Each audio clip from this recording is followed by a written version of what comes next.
You judge the character and caliber of a man by where he stands in times of challenges and controversy. In other words, when the situation or the circumstance is not going to be what they think it can be, can they still show up and be just as driven and work just as hard? Better to have a short life that is full of what you like doing than a long life spent in a miserable way. Welcome to Footwork. All right. Welcome back to Footwork. I'm Dylan. And I'm Sean, and each week we're bringing stories and tips from around the globe as we dive into our journey abroad. Outline what it takes to follow our dream and hopefully yours, even if it's not soccer. So, Sean, Big Gates, man, how you doing? I haven't seen you in a bit. Yeah, it's been a while. It feels weird. We're not stuck in a little tiny apartment together. Yeah, it's a bit different. I still got the same old setup in Brad's basement. Looks like you're hanging on to Christmas as long as you can. Yeah, we're in Santa's workshop today. Yeah. I like to change up the studio every time. It's good. It keeps them on their toes.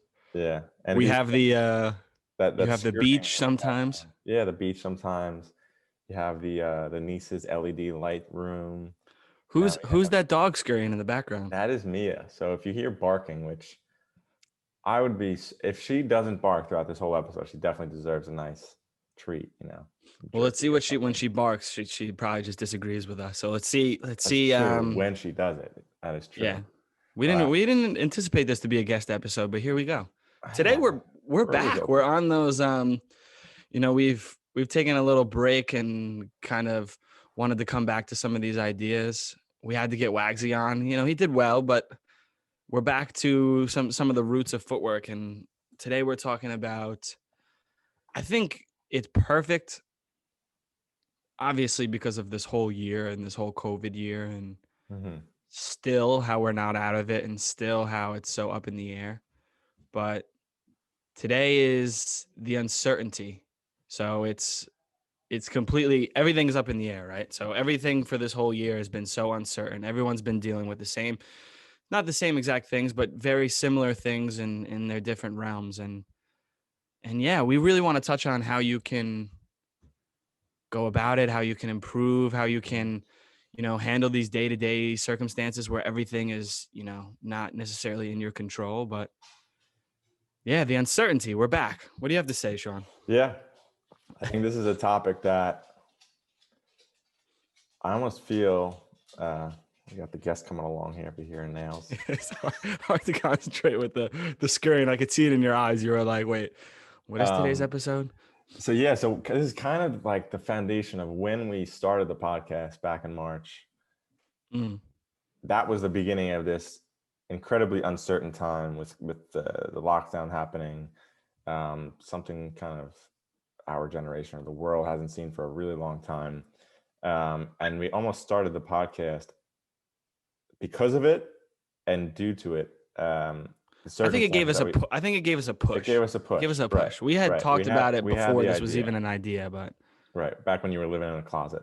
When we were living in a closet. But you finally came out, so congrats. And then Tony would be proud. No comment.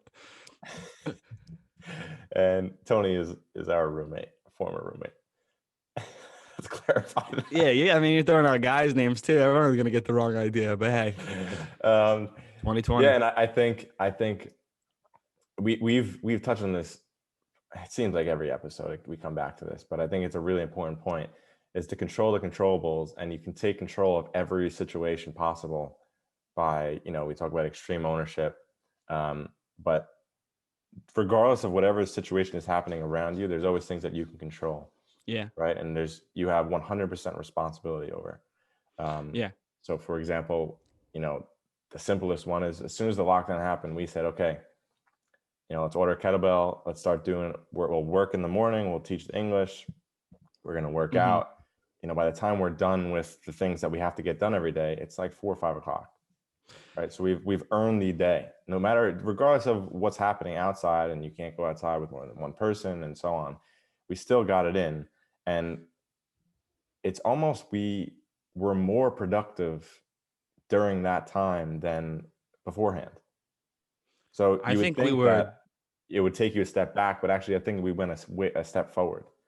Well, I think it's a kind of like, I mean, there's many critical moments, and for us having this dream and having this foundation of what it takes to kind of reach that dream, it was like when that shit hit the fan, and it was like, oh, season's canceled or season's postponed at the time. We didn't know if it was canceled.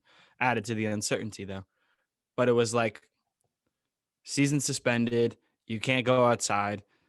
There's a giant disease that's haunting all of mankind. What are you gonna do?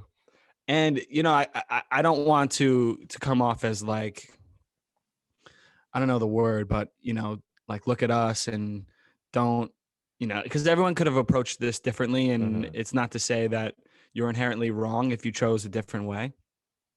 But when you look at what we did in that moment specifically, it was like, okay, overdrive, because everything hit the fan and everything was uncertain, and it sucked.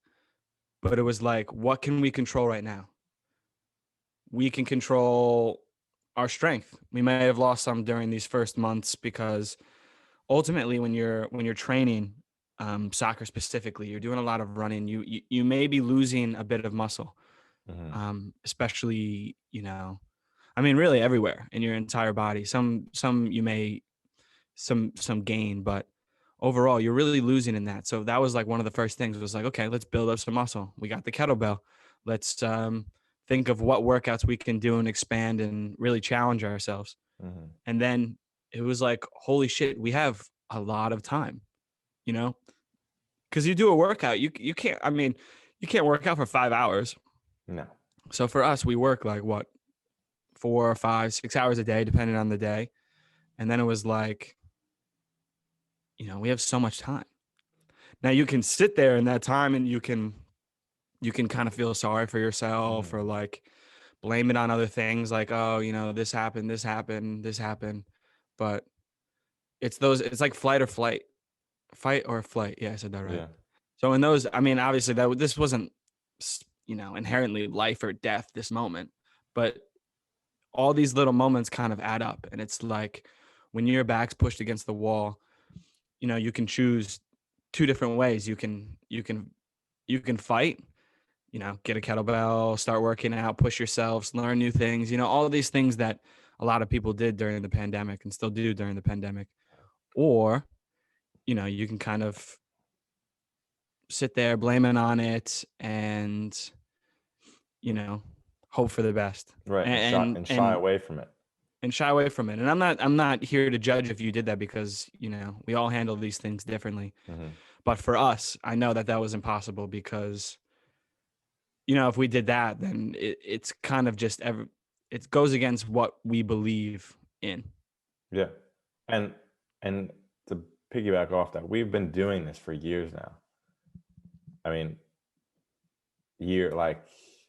even it was while we were in college too, it was always, you got to train to get ready for the upcoming season, or like there was never okay, we're done now we can do nothing.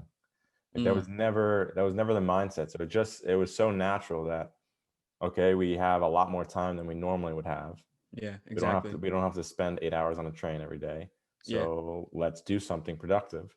And in the meantime, with the lockdowns and the virus, whatever happens, the season, we cannot control that at all. It's totally out of control. Yeah. But there's things that we can do. We can learn, we can improve on. Like he said, when you play a season, basically your body's breaking down all season long. You're doing everything you can to slow that process, but it's inevitable. When you're running that much and training that much, your muscles and your body is just going to deteriorate slowly. But there's things you can do to slow it down. And then when you have the opportunity where you totally stop training, you can then build it back up, getting ready for the next time the season starts. And kind of what you said about the fight or flight mode, what Inky Johnson spoke about, you know, how we started this podcast off, is like, you can judge a character of someone when things aren't going well, right? When it's not going as planned. I mean, I've said it before, you know, can you do what you said you would do long after the mood you had set in has left, right? Yeah. Like when you're all pumped up and inspired, it's very easy to put in the work. Anyone can do the work. Anyone can do that. But when you get discouraged, when it's going well, anyone can do that. Right. But when you get discouraged and things aren't going as the way you planned, are you still going to be consistent with that? Are you still going to do the things that you should do and you should do, but you're going to make all the excuses in your head of why you don't need to do it because so and so, screwed you on this, this wound up failing, this guy, lied to you. You can make 1,000 reasons not to do it, but that's that's a losing mentality. You're going to lose. Oh, 100%. And I think even to come back to Inky Johnson, it's that same idea where a person is really judged when things are not going right. Like when things are not going right, is this person going to scratch and claw and, and fight and, bring the people around him up and, be a leader, and all these things? Or are they going to sit back, blame it on other things, not take extreme ownership, and inherently kind of see themselves dwindle and lose, really it's opportunity? Because if you look at this, one of the amazing blessings that came out of this pandemic, of this whole thing, was time. It's almost as that time kind of froze and was like, look, nothing is going on in the world, so what can you do to be a better you? And this was tough because not everyone looked at it that way, because isolation can do numerous things to different people. Now, we were lucky enough that we lived together and could do a lot of these things together and kind of piggyback off of each other, learning new things and stuff like this. Really ties into having a good inner circle, though, at the end of the day. Sure. And those environment things that we talked about, changing the people around you. When the things are going badly, you want that group of people that make you better and challenge you and can give you that tough love sometimes. We were challenging each other when one of us was feeling lazy. The other one was like, no, we'll get this done and then we'll be lazy, because it's all about that discipline equals freedom and earning the night. Like a lot of the times it was funny because we would do a lot of stuff during the day. We would teach, then we go do like a monster workout, and then we'd come back and we would be like, all right, we earned some Call of Duty today. And then we would play Call of Duty because obviously Call of Duty is not a great allocation of our time. And when you compare it to some things that we could be improving ourselves, but look at all we just did beforehand. But out of all that discipline hours, equals that freedom. Hour. Exactly. Now it equals that freedom to go do whatever you want and not feel bad about it, because you shouldn't, Right. And the mind is, we're all allowed those things. Sure. And what you were just talking about, the inner circle, I feel like it's an important point. I don't know if this is even a real word or a category of people, but like people. I make up words and phrases here all the time. So people that are solution oriented or problem oriented, right? There's events. There's an event is always going to happen, right? And then you have two types of people: the people that dwell on the problem and complain about the problem and bitch about the problem and make up every reason why this is such a big deal, or you have the people that see an event for what it is, and their first instinct is, okay, how are we going to fix this? How are we going to solve this issue? Yeah. And it's never complaining about the problem, because if you're going to complain about it, it's once again, this is a losing mentality. It is a losing mentality, and I think that's a really good point, because it's so hard to be solution oriented. It's so easy to sit back on Twitter and type something that you don't agree with, and your heart may be in the right place. That's all well and good. But the best is to propose something, a change, a new direction, a new way of looking at something. Even if it's not right, at least it's creating that thinking, instead of just pointing out the problem and then stepping back into the bushes. You know that Homer meme where he just fades back into the bushes? Like that's kind of what social media is to me sometimes. It's just a lot of people identifying the problem, which is good, I think. Sometimes maybe it's just kind of like, yeah, we already see this. But identifying then what problem? Or you're just talking about but it could be in anything in general. I don't want to get into in my head, I thought of something political. There's no reason to get into that, but it's here's a problem. I think we should do this. I think that's so much better. And especially like we, to bring it back during this pandemic, you're not always going to have a main solution. Like there's not always going to be this like, Jimmy Neutron brain blast. And it's like, here we go. You like that throwback? I know you I do. do like that. But like, at least one of the things like I wrote down in my notes before this was how important like the building blocks are.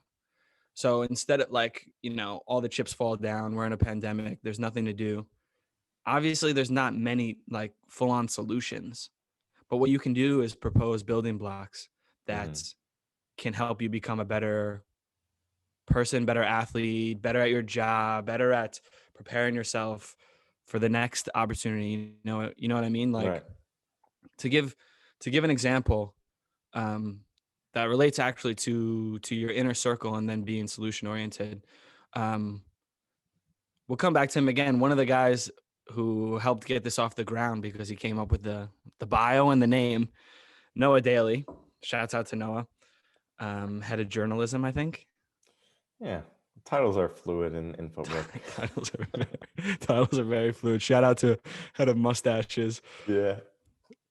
All right, we'll come back to that because I want to talk about head of mustaches later. Yeah, but like, both of us were very fitness oriented, as Sean knows, and we used to do, and we still actually do sometimes.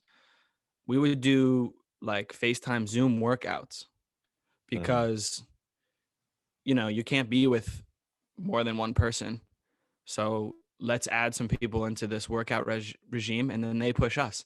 Now, sometimes when I don't want to work out, and Sean and I weren't living together, or Sean was hurt, whatever it was, I get a FaceTime call from him and it was like, wake your ass up, we're getting to work. And it didn't solve the whole thing, but it's like laying more building blocks so that when the opportunities come again, like I'm ready. I think that's such a huge thing. Like that Inky Johnson thing that you brought up I think is just incredible. Yeah. Yeah. And also every time you are like, a way you can look at problems, put that in quotation marks, or like hurdles that you have to overcome. When you do overcome that, you're just becoming a stronger person to deal with whatever events come up in the future. Right. And it all comes back to the mindset of how you see an event. I don't even want to call it a problem because it's just an event that maybe was an unexpected event, right? We can go into Inky Johnson again. He has something he spoke about, to change expectations to appreciation, right? So appreciate everything with a level of gratitude. I don't have to do this. I get to do this, right? We don't have to play professional soccer. We get to do this, right? And so look, the season taken away, we can't train. Well, I appreciate the fact that what do I still have? But what do I still have? And what have I extracted from this whole thing? Say that we can never play again. What have I extracted from this journey over the past, 4 years or a whole lifetime of playing the sport, right? Footwork podcast. That's what we extracted. Work ethic, dedication, mindset. I can take those things and put them into any other field and be successful using them. So say, my goal was to play in the English Premier League and I never make it there, right? But I take all the things that I did to try and get there, like I just said, work ethic, mindset, dedication, and then apply that to any other field. Is it really a loss because I didn't get to where I expected to get to, right?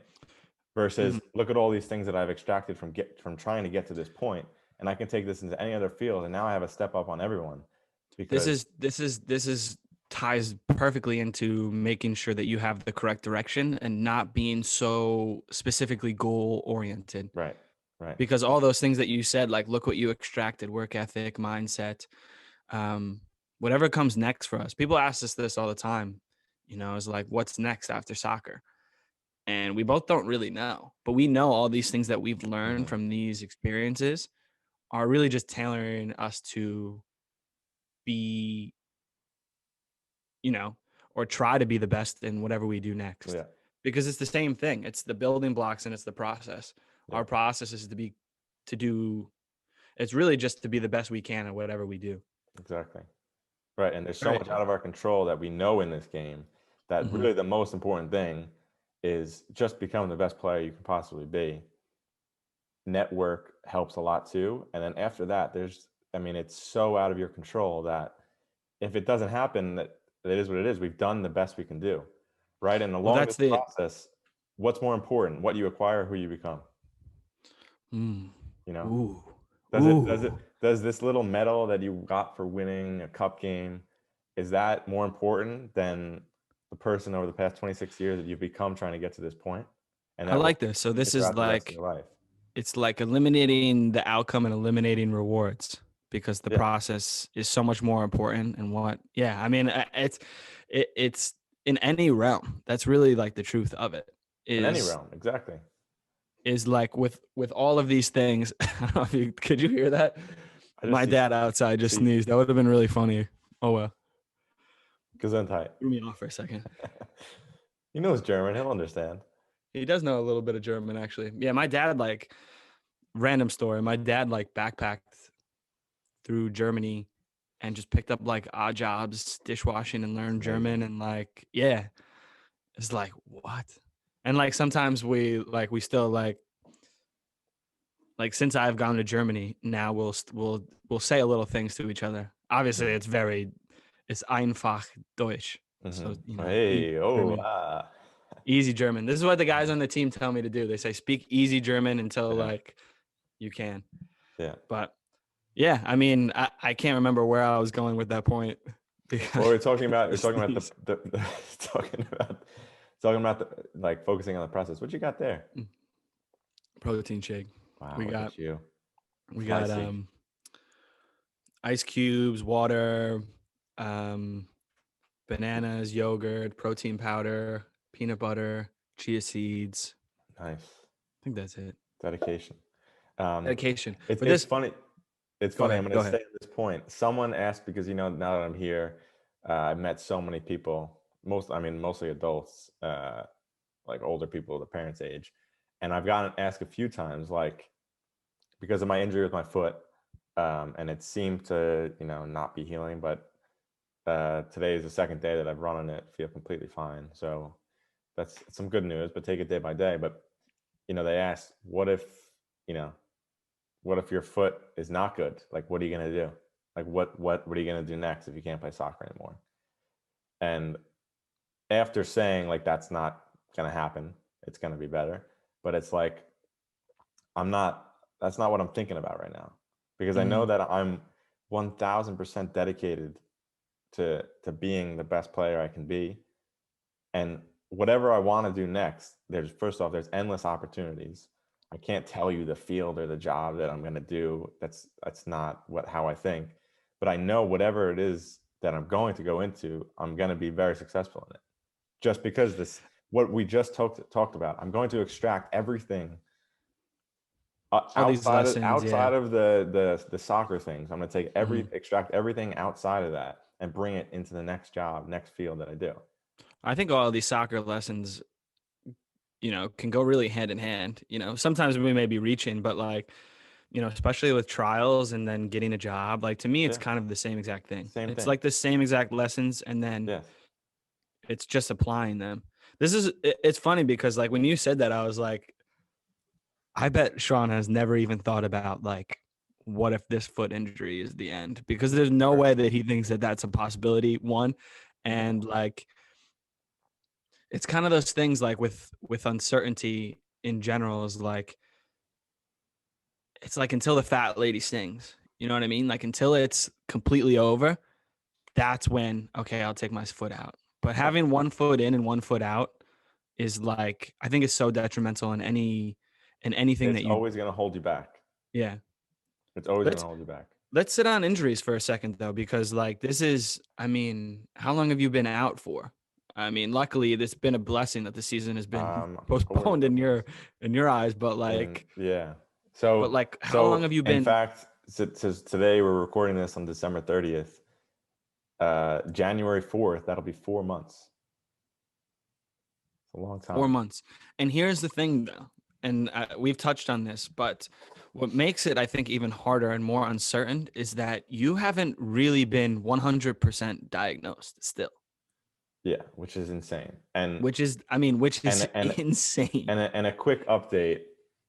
I saw another podiatrist here, so like a foot specialist. How many doctors have you seen in all? Sorry, I need to like. People need to grasp like how crazy this experience has been. So I've seen 1, 2, 3, 5 different doctors.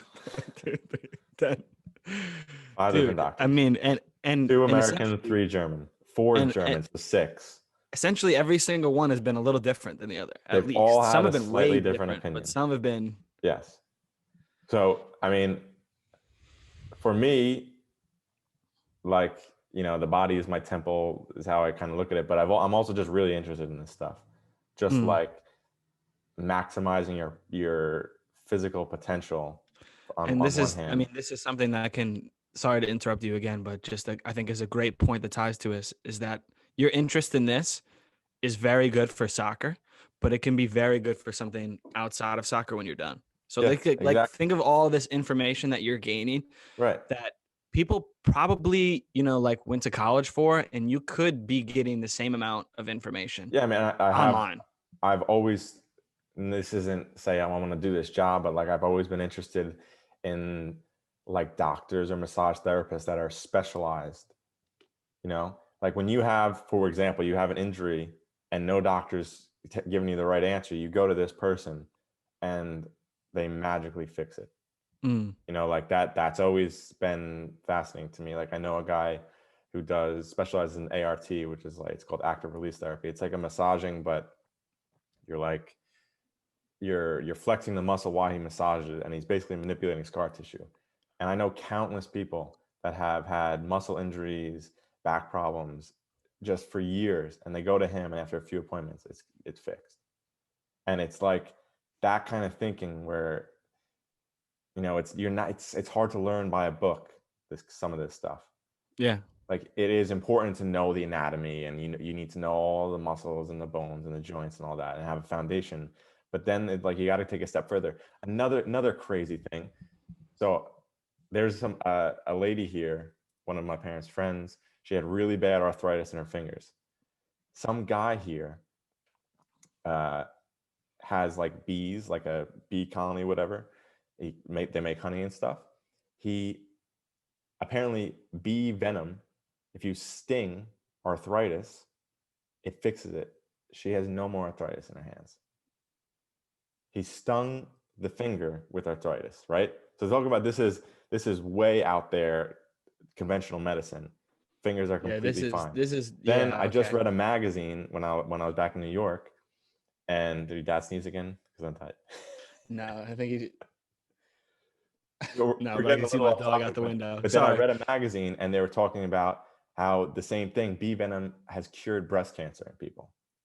So like this is just saying there's so many different types of things that I think are like you can always learn about it. And for me, that is fascinating. It's fascinating. For me, the best part about being injured is that I learned so much more about whatever area it is I'm injured in than I ever knew beforehand. Because it doesn't matter. Why would I want to learn about my thumb if my thumb works completely fine? But when I break my thumb and I'm having complications with it, I'm going to learn everything about my hand and thumb.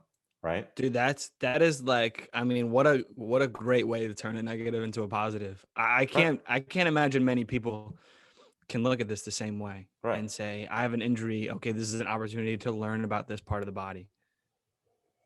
You know, but I mean, think about it. Like, look, when you hurt your ankle at Meyendorf or whatever. I did do a ton of research on it. Exactly. Same exact thing. And then when people my teammates have an issue and hurt themselves, sometimes I know a lot about it, or I've had a similar injury. Yeah. Like I remember teammates, I had a hamstring issue in freshman year of college, same type of thing. Played through it the whole season, went into spring, still bothering me. This is 6 months go by, 7 months go by. They'll go into the sophomore year. This is like a year has gone by. No doctor. Saw a million doctors. No one fixes it. How did I fix it? Because I just started training legs with heavyweight, and it's completely gone. So when I hear people, oh, I have this pinch in like right under my like ass cheek, top of the hamstring, like where the insert point is. I have this pain up in there. You know, it won't go away. I stretch it. So your muscles are weak. You need to train. You need to, you know, strengthen your glutes, strengthen your hamstrings, strengthen your legs. within weeks, they're better. And if you went to a doctor, they would never tell you this, right? No, So this is the type of a lot of stuff it that gets like, lost. this is the type of stuff that I'm fascinated with. And So like tell me, that led me into doing hot yoga, you know, and that helped it because of flexibility problems. But then that led me into a whole nother field of like heat training, which then here we have, I built a sauna. You know, you can draw a line from anything. And it always started with an event, a problem, you could say. Yeah, 100%. Nah, I think, you know, your FIFA card, I don't know if it would say injury prone, but you definitely have your injuries. Now, I mean, just the level of uncertainty that goes in with it. Like, can you encapsulate that and kind of give us just like, how do you create this mindset to help your injury and then to kind of look at it, you know, look at the silver lining? Like, how do you do that? Rephrase that question. So how do I go ahead? Like when you get hurt, it's so hard for people to you know, stop, look around, and look at the silver lining and create this positive mind state. Now, how do you do it? Because you've been injured quite a few times. So like, what is it? Just something that you just kind of, you know, have just always been in you, or sometimes you struggle with it and you can find ways to kind of, you know, trick yourself back into it? Like, what is that process like for you? Is it just always easy? It's just always easy for Sean Bimber. It's not easy, but that's what honestly, I think what drives me a lot, like I really enjoy it. Like it gives me a lot of drive, is solving problems. Solving like an event happens and finding a solution and then like solving the issue, whatever it is. This could be in any field, just in life in general, in sports. I mean, in sports, it's kind of like life, but sped up 1,000 times fast. You know, you have an issue on the field, you have to figure it out on the fly while everything is happening around you. Like I enjoy that, right? That's one part in soccer. Then you could talk about, you know, something happens to someone, how are we gonna help this person get through it? How are we gonna fix it? That's what I really enjoy. Injury, the same thing. Oh, I just, you know, tore the ligament in my ankle. Preseason, I mean, this is going into senior year. Hurt my foot really bad, my ankle really bad going into senior year of college, 2015. We have 8 weeks until preseason. How am I going to be ready for preseason? And then just do everything possible to get ready for then. And did I miss a single training in senior year? No. Was my ankle ready? I don't think so, but make it work. I mean, like a funny story with me and Head of Mustaches, like problem solving. We both are very similar in this aspect. This was like probably 5 weeks after I hurt my ankle. So my ankle is not really good enough to run, but good enough to bike. So we decide, let's bike to work. So we're going to ride 20 miles to work on a bike to lifeguarding. 10 miles in, one of my tires is done. Bike's no good. So what do? We both have a rucksack on with all of our stuff for the day. So we say, okay, let's toss the bike. We'll hide it in the woods. We'll pick it up later. We're going to do for the next 10 miles, one person's going to be on the bike with a backpack on his front and his back. The other person's going to run as fast as you can. So we'll run 1 mile as fast as you can. You can rest on the bike. And then for the next 10 miles, and we get to work. It's just like immediately don't cry and complain about the problem. Oh my gosh, what are we going to do? We only have one bike. Someone has to come pick us up. No, figure out a solution and do it. Like attack the problem, find a solution, and make it happen. And sure, my ankle wasn't quite ready for it, but it was good, and we made it. I would say calling a taxi is also like, you know, problem solving, or an Uber, but like, there's levels to this. There's levels to this. Exactly. Yeah. There's levels to this. But that's just one. That's just one. It was very funny. Like, but I think to work. But I think important lessons that we can take is that, you know, whatever your opinion is on it, there's many different things that we can take from military environments. This like discipline equals freedom is a huge one. Like extreme ownership is a huge one.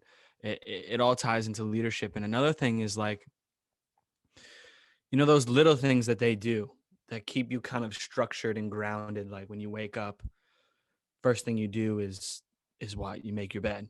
Mm-hmm. You know, like these little things is like ways to attack the day, and they all become little missions. Really, they're all like little check marks throughout the day. I found this like huge for me when there's been a few times like where I get done with one contract and then I have to kind of just not sit there. I'm obviously doing all these things that I can, but it's a lot of waiting. It's a lot of waiting for calls back. It's a lot of like seeing what's going to happen next. And in these times, I wasn't really working because I was like, I could only be home for maybe a month, and I have to go. So I have to be ready. So I'm training, I'm dipping into the savings a little bit, whatever it is. And so those little, like each day I had to create like a checklist, really. Like a lot of times I wrote it down and it was like, I have to get these things done. And then, my free time is my free time. Mm-hmm. Because like the whole day, and I'm sure a lot of people felt this way during quarantine, was like, there's so much time. There's so much time to do. And it can go quickly if you just sit there on your phone. But like one thing that really worked for me was making a checklist and being like, okay, got to get this done, got to get this done. And it could start with something as simple as making your bed. You make your bed and then you go over to a checklist and you check that off. That's very like, that can set a standard for a day. And then it can be like, discipline equals freedom. Earn your afternoon, earn your night to do whatever you want, Mm-hmm. It's I think that there's many things that we can take from military culture and kind of building yourself up to be mentally strong. I think that's a huge one. Definitely. I mean, that'd be great. Well, eventually we'll get Head of Mustaches on here and talk about his experience and some of his friends. Wait, who is Head of Mustaches? We haven't disclosed that. Oh, that's only if you're on the newsletter. Oh, on the newsletter. Head of Mustaches is Nick Bimberg. He's got quite the mustache beard thing going on. Handlebar. Thing's mustache. Immaculate. It is immaculate. That'd be great if I had that inside. We'll get him on though. I think we should draw some parallels between things that we've learned and how it really is, because obviously like this is just taking fractions of it, and I think that can be quite obviously it's so intense and so grueling, but the things that you can take from it and the books that we read all the time are like, you see like a lot of these ex-Navy SEAL guys are so big right now, like so popular. Jocko, David Goggins, like, you got to take things from these guys. I'm not saying like, worship and follow every single move because they're quite intense. Like the things that David Goggins does, I'm telling you, I'm never going to not train and then show up for 100-miler and, break your feet. Break my feet and piss myself. It's something that is not going to be done. But a lot of the things in a lot of videos he does, and I know it's someone that we really kind of looked up to during quarantine to like take it up a step. Right. Take it up a notch. And you were just talking about the correlation between like military and a lot of the discipline stuff. But like, I don't know. We'll have to ask Head of Mustaches more about it. But like, when you're like the new guy or like an indocs, or when you're like at Kings Point where he went, when you're a freshman basically all year, you have a lot of strict rules you have to go by. No, what were those two words that you said? Did you say indocs? Yeah, indoctrination is like when you're getting, it's like I think it's the first few months while you're there. It's like very, very strict rules. Like, and what is Kings Point for people who don't know? So Kings Point Merchant Marine Academy is one of the 5 military academies in the States. Perfect. But like, the classic one you've seen in movies is like, you have to make your bed perfect, and then they come in and then they flip your bed apart. They're like, and they say it wasn't wrong. They say it was wrong. And then you're stuck with, you can do two things. You can get pissed and bitch at the whoever it was that did it, the cadre, whatever it is. Or you can kind of laugh to yourself and say, okay, I got to do it better. And you do it again. Right? I think that's a huge thing, is being able to laugh at your situation. A funny thing that you've always seen in movies, but like that's the foundation of it all. It's like, it can always be better, number one. And sometimes even if it's perfect, like it's just not going to go the way you expected it. I mean, it's really testing your adaptiveness is like, is really the main lesson of it. Right. And it's something so trivial. And obviously like when you're there and you're not getting much sleep and guys are yelling in your face, it's like they're trying to see what kind of person you'll be when your back's, pushed up against the wall. Right. I mean, it's trivial. It's like you said, but it's funny. like, Like, obviously I do remember some stories, but like, we'll have to get him on to tell it. But like, when he was in the position of being like the one yelling at the plebes, the young new students, like he says, it's like you just find something and to make them crack, Yeah. And you can, like, you'll have to turn around sometimes because you're laughing to yourself, like whatever you said or whatever they did. And like, but then you got to come back and serious. And what you're kind of testing is like, can you be emotionally stable? Like, handle your emotions. Don't get so flustered, and be able to still think straight and get the job done, whatever it is. Whether it's like the way you have to walk, the way you have to hold the flag, whatever it is. It's like there's so many little things, but what they're doing is like attention to detail. Dude, right? imagine I just came in like during quarantine to your room and just flipped your bed every morning. It was like, this fucking sucks. Change it. Sean would have moved out much quicker. That's all I have to say. Yeah. Oh man. Well, you got the current tenant in there. He's a former military guy. Oh yeah. Have we talked about that? We talked about him, but have we talked about how I'm a landlord in Germany? No, we could dive into that a little. I have no power in this country, but somehow I turned into a landlord, and now I'm subletting apartments and stuff. I'm making zero money. You're subletting your own apartment and 2 rooms in an apartment with 2 tenants. I'm really working my way up and doing zero work, just the beginning work. But this actually jogged my memory. Is that the phrase? Jogged my memory? Yeah, I think it is. I just think I butcher phrases and sayings all the time. I think Mia wants a guest appearance. Oh, please do. This isn't our first dog appearance. Oh, damn, what a cutie. She's yawning. She's bored. All right. Sorry. All right, we'll get back into it. All right, sorry. The episode's getting a little dry. Sorry. And these dogs are harsh critics, let me tell you. Where's Wrigley at? I don't know. She's probably sleeping somewhere. Next time. Lazy. This jogged my memory, though, and it's I think, like, during these, just to bring it back to quarantine again and the pandemic, during these situations, like, you have to do what's in your power. We touched on this. Is like, you have to try and do everything that's in your power to get better or make the best of the days. I think it's get better. I think that should be the motto for everyone, is how can I get better? And it's like, especially when we first got into the pandemic, we just kind of saw like there's a ceiling to this. But I think it's important to be able to try and push that ceiling a little bit. It's like your power limit, like you can figure out ways that you can get around this. So for us, it was like there's a limit to how much we can do and how much, how productive we can be to take advantage of these things. And I'm not saying just drown yourself in productivity. Obviously, I think, you have to there's a balance to this whole. Sure. But times when we weren't working or, we had finished a workout, instead of just sitting there, it's like, can we find ways? At least can we try? And then we might fail. Like, I took like 3 online classes about things like Spanish and like. You were a Harvard student, weren't you? Yeah, I was a Harvard student. There was a mental mental wellness class. And I didn't finish it, but like I still took things from it, and it helped me attack days in different ways that I didn't think was like within my power. Like, I never thought I'd go to Harvard, but look at me now, taking a mental awareness class. But it's things like that, just stretching that power limit every day, especially during times that are uncertain and your back's against the wall, and kind of, you can kind of see like, what person am I going to be? Yeah.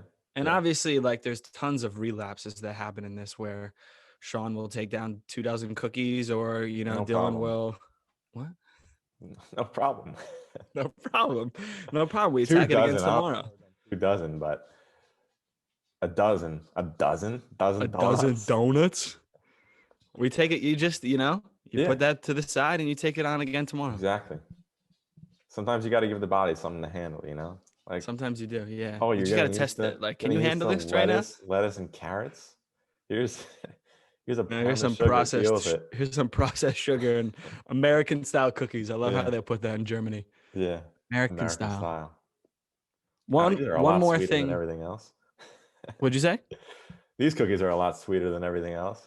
That's basically what they're saying because we have a reputation of just being sweet and obese. Indulgence. It is what it is. It is what it is. I mean, one more thing before we go, I want to tackle was just like for us. I don't know if you've ever been on more than a 1-year contract. No. I've only been on 1-year contracts, so this is a job security that we have never really had. Mm-hmm. So it's 1 year and you could be gone. I mean, teams could cancel your contract really at any second. Mm-hmm. So, it is something that you only have so much control over. And it's something that you kind of have to accept is like, I'm going to do everything I can to stay at this club, either earn another contract or do enough where someone better than this team will recognize me. And that always comes back to the building blocks, trusting the process and controlling what you can control and, taking each day by day as a new mission. It's a series of missions that you can make yourself better, or you can rest on your laurels, blame other things. And, if that's the way for you, we won't judge you, but just know that that's not for us. Losing pitfall. That's not for us. Yeah, not at all. It's not what we do here at Footwork. It's not what Mina does in the background either. Mia, get it right. Mia. Did I say Mina? Mina is that's our youngest Footwork ambassador, right? Oh, Mina? Yeah, Mina. Yeah. People have no idea what we're talking about. we have ambassadors in preschool. We do. We start them and passing us in preschool. Footwork is a culture. We start them young. Yeah. Just walks by a little kid, slaps him on the back. The Footwork sticker. Yo, hit us. I actually came back to like 3 sheets of stickers. So hit us up again if you need stickers. Please give us your email. That newsletter is popping, and people have been returning some good feedback on that. So love that. And don't miss out. The merch is in the work. We haven't. The merch is in the work. Yeah, we're struggling with that, but we'll get there. We got a nice merch here. It says "Happy Pumpkin Spice Latte Season." Oh yeah, that's a Footwork mug, definitely.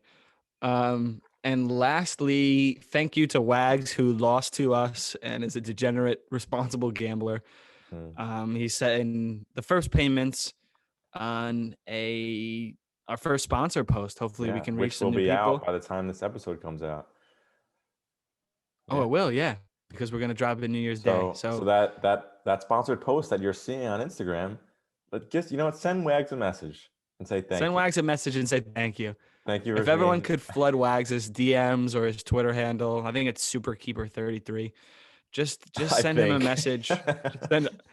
Yeah, I mean, I've tagged him so many times. Just send a message and just say thank you, Wags. Thank you. Yeah, don't even give any details. Just thanks. If you could do it in another language, that's cool too. I mean, the guy knows a lot about the Turkish league. Send it in Turkish, whatever that is. Send it in Turkish. It's just crazy to me. That's all I have for today, Sean. You got anything else for the people? That's all I have. Merge, plugging and passing it. Keep plugging and passing it. Mm-hmm. We have some competitors.